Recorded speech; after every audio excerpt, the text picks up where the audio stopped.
आज के इस एक्सप्लेनर में हम एक ऐसी कहानी पर बात करने वाले हैं जो सच कहूं तो हम सबके दिलों को छू लेगी। ये कहानी है महत्वाकांक्षा की, बीते हुए वक्त की और उस भारी कीमत की जो अक्सर सफलता के नशे में हमें चुकानी पड़ जाती है।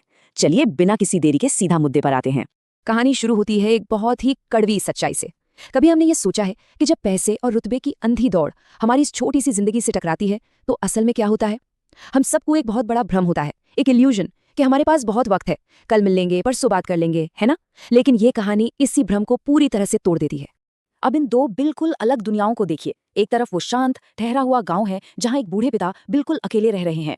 उनकी पूरी दुनिया बस उस घर के आंगन तक सिमटी है।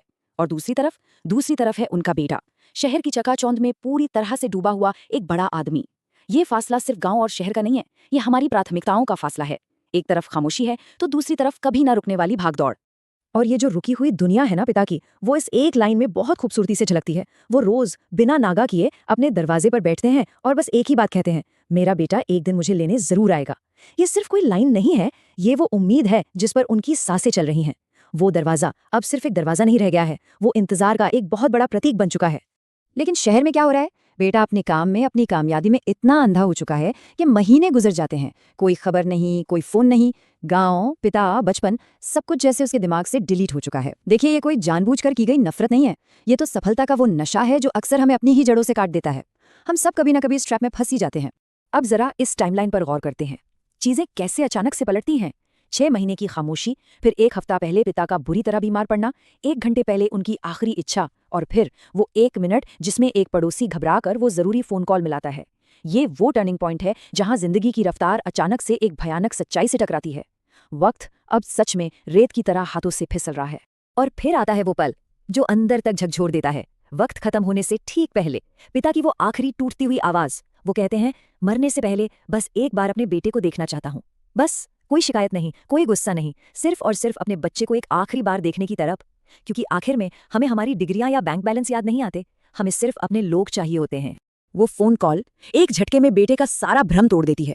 वो सब कुछ वहीं छोड़कर, अपना वो बड़ा आदमी वाला टैग सब कुछ पीछे छोड़कर पागलों की तरह गांव की तरफ भागता है।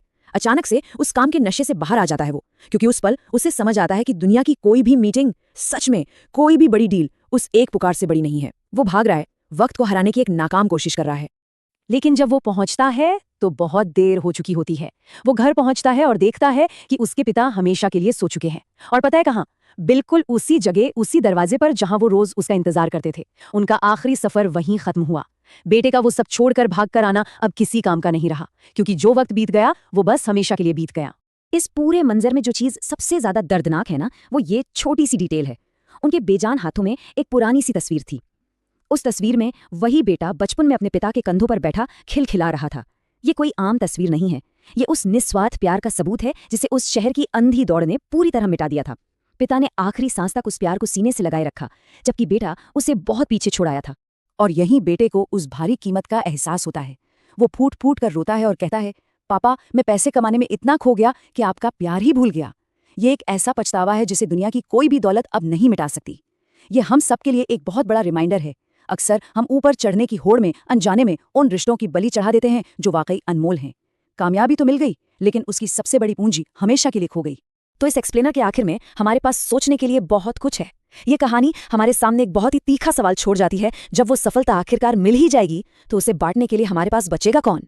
ये उस बिना रुके भागने की सबसे बड़ी कीमत है। जरा रुकिए और सोचिए, कहीं ऐसा तो नहीं कि जब हम अपनी मंजिल पर पहुंचें तो आसपास देखने पर सिर्फ खाली कुर्सियां ही नजर आएं। खैर, इस सवाल का